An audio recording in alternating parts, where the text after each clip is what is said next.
Welcome back to Lenz Comic Corner, Classic Lesson Known Classics.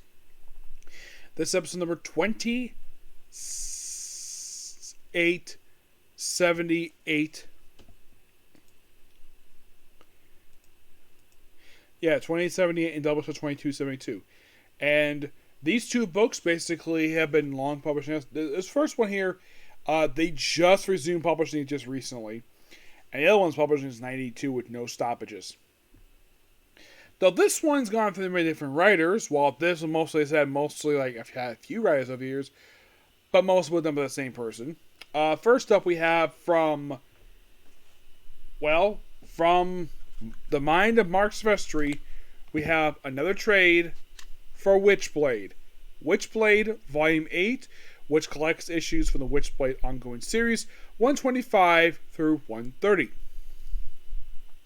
This, of course, is not written by Silvestri. He long left the book. This is the same studio that also gave us Cyberforce, The Darkness. I think this was Top Cow. Yes, Top Cow. Yeah, so we have Ron Mark doing these issues with introduction by the Austin and Starlin. And this might be interesting for you. So, the interior artwork for this book is done by an artist who I have only seen this person's work in one book, a few times from other books, but this is Stalchaban Sanjan. Now, this artwork here, this artist, is noteworthy for one particular book. A book known as Sunstone.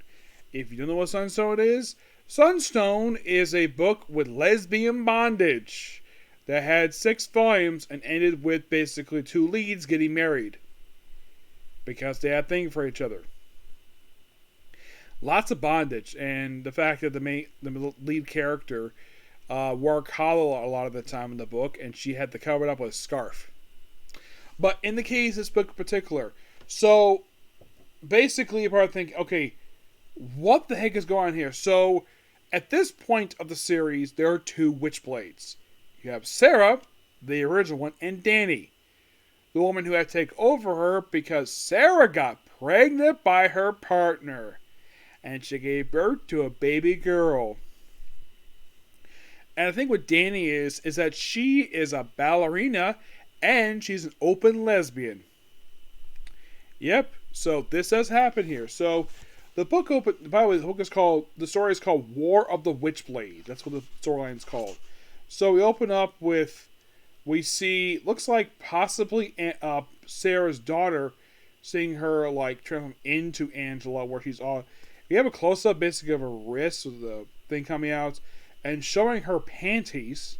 Yes, we have 2 panty shots, and it looks like she's wearing almost nothing. And then we cut to Sarah and her daughter talking to her sister Julie, and Julie like meeting her niece. So basically, I think so.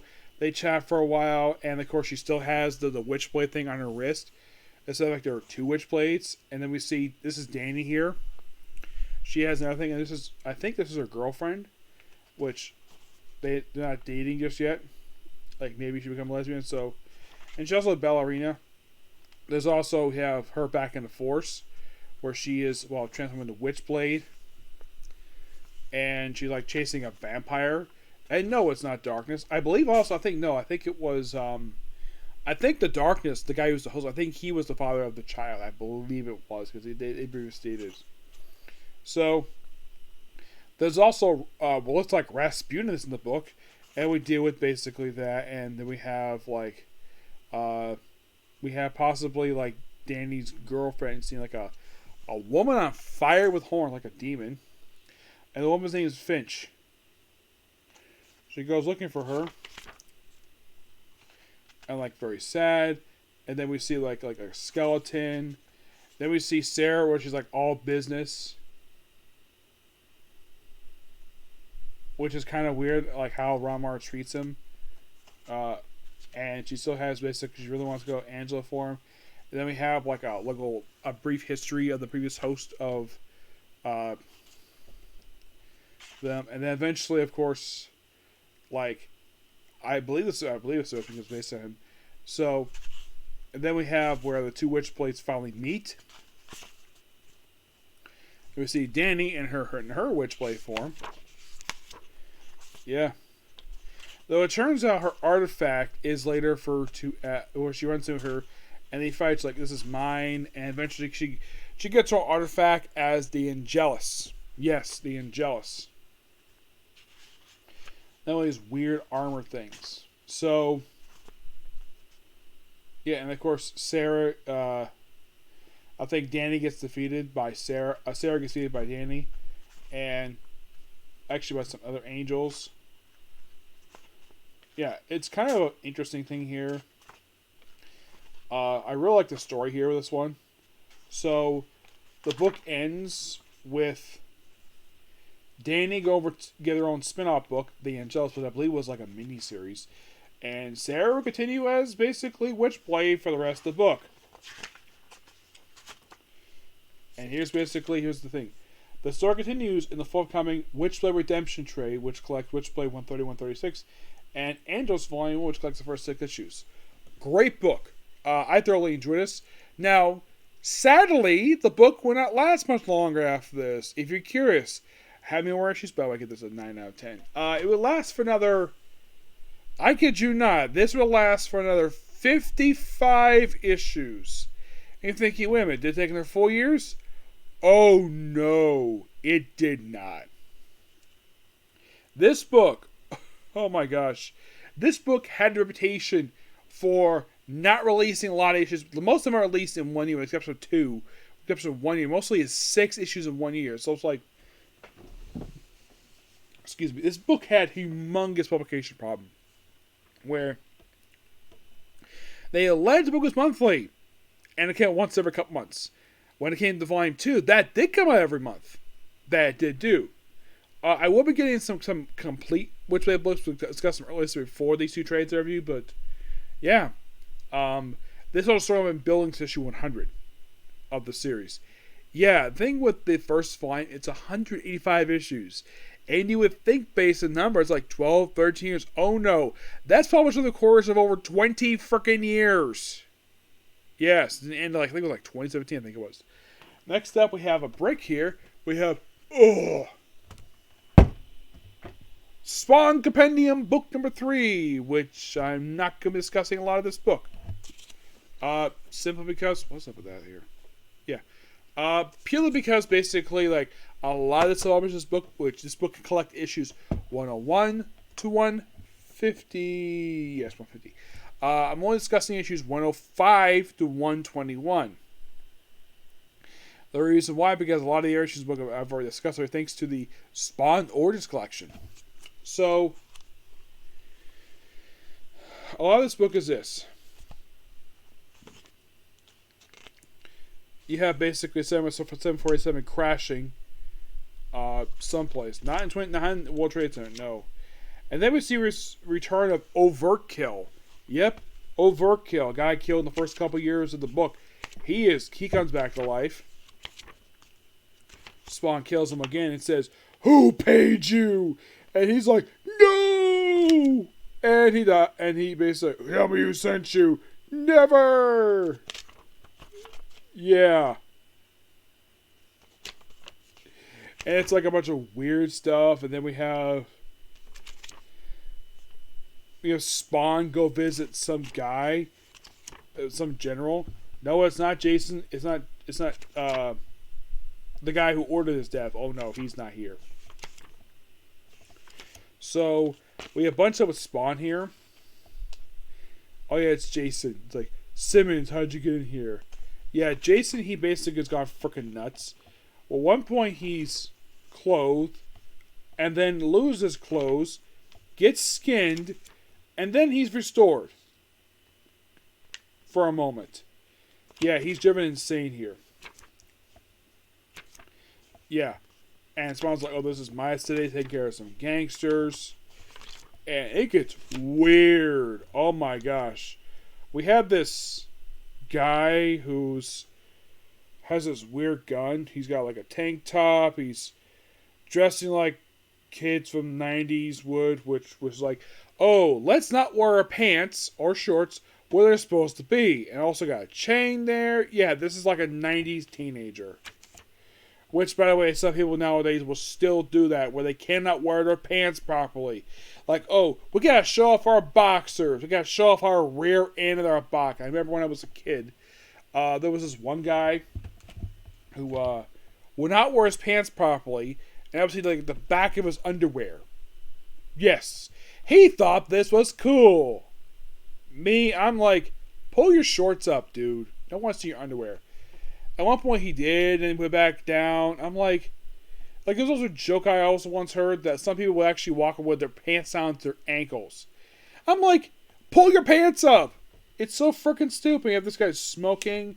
He's here with a very beautiful woman. And she's got fishnet stockings, wear like a shirt. She got glass, like, ooh. Yeah, I gotta admit, she's got a pretty face. Yep. Yeah, and that's like a background thing. So yeah, Twitch basically does his own thing. Of course, you have a woman who I think is supposed to be like, I'm looking at her, she's, the way that the artist draws her, she looks like she's probably like, 30, late 30s, I'd say. Yeah. And she just hangs out with this guy, and she kisses him.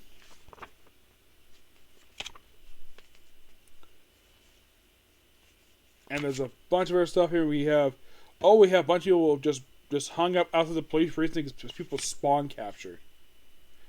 7 dead bodies. Because Spawn keeps killing people. And then we have, we gotta do something special. Kiss again, and I come here, and he goes, kiss me. Ooh, kiss. Taste me. Yes. It's weird, and we see her again like, hey, I'm waiting for somebody. I need to see you. And then he just grabs her hair and just forcibly makes out with her. And she's not like, why did you kiss me like that for? And she's like, you're in bad shape. It's a weird subplot here. It just doesn't last very long. Spawn killing more people here. Plus, you gotta love this artwork. It's really good here. Mm-hmm.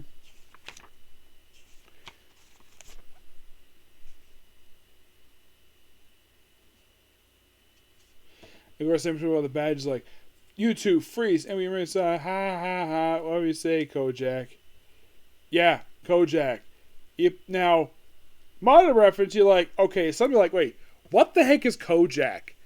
Kojak was a couple TV shows. The original was starring the late Telly Savalas, which he played Kojak. Kojak was the guy who sucked on lollipops during the whole episode. Yes, it's sort of a family-friendly version of a cop, which at the time, cops would smoke on screen. Yes, they would smoke. And he's like, I think he's dying. It's like, look at the guy's name's Max. He's like going crazy, and then all of a sudden he goes like this. It's like this is like a goth type of thing. This is the early 2000s. So let's see, when these issues are released. Oh, by the way, the artwork here for the main story here for writing is Brian Hooligan, who does issues 102 to 150. Co-written with Stephen Nellis, with 105 to 168, 150 is David Hayne. Artwork is mostly Angel Medina, who does pretty much the artwork I'm seeing here. Yeah. Nate Jones is 130 to 140, and Phil Tan does issue number 150. Dan Mickey. Yep.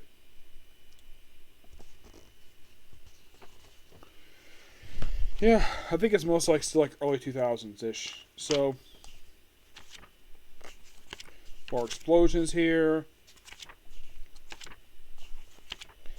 Then, like more stuff here. I failed. And, well, more goth stuff, early 2000s. We have vampires, because we got to throw in some vampires here and have Spawn fight vampires, because I guess McFarlane was, someone suggests, hey, can you glue vampires in the book? Like, sure, why not? The thing is, Ty was his own editor, so basically, maybe someone suggested to him. Or maybe it was his idea. I don't really know. Yeah. Basically fighting vampires.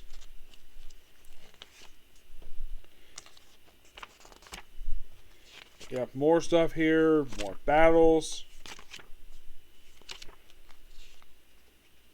We also have like a Chinese style, a Japanese style building here. Really, I still the art HB does. So at one point, he said, "Oh, the King of Hell was back," and they have Jason back in some clothes for some reason. That's it. Yep. Bunch of warm stuff here. Oh man, it's been a long time. Yeah, I think it's the guy who trained him. Ooh, I think it's Neil Gaiman character, but Neil Gaiman not sued for him. He sued him over Angela. Yep. I think it's the consigliere. I think it's, and then we have this Spawn Angel. Yep. And we have to deal with him for the rest of the trade.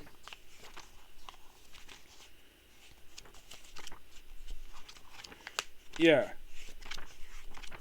That's kind of what we have to deal with here. Still good stuff here. Give this book roughly a, I'll give it a 9 out of 10. But there's one last thing we'll discuss here before I close this video. I almost forgot to discuss it here. And that is an issue of Spawn. An older issue of Spawn, which the trades I have skipped over this one for some reason. I don't know why, but they did. That issue being issue number 10. I thought the first appearance of Angela. Nope, this is just a crossover issue, which I think maybe the reason why it was to collect it because Todd McFarlane did not want to get a bunch of legal suits. Yep, issue 10. Called Crossing Over, written by Dave Sim and Tommy McFarlane. This is the artwork here. It is mostly put this. It is Spawn interacting with people who look like various different companies. We see the arms of the Juggernaut. I see the Flash, Spider-Man, Venom, Captain Marvel. Looks like the frickin' Hulk, Batman, Wonder Woman. They say basically these are champions, Watchmen, Avengers, Defenders, Men of Steel, Women of Tomorrow, Gods of Thunder, and Crusaders. Yeah, that's mainly the reason why. Because it's basically cameos by various other characters, including like a Dr. Octopus arm. We have explosions happening here. We have him just doing all this cosmic. You have Maga Maga actually is a Violator being a woman for some reason. Goes black. It's a bizarre issue. And that's it. It's this next Frank Miller because he read issue 11. Really odd issue, this one. Give it roughly 8 out of 10. Okay, so that's pretty much a particular view. Please be sure to like, comment, subscribe, turn notifications, and do another like button. Next up, case closed. Okay, next video. Bye.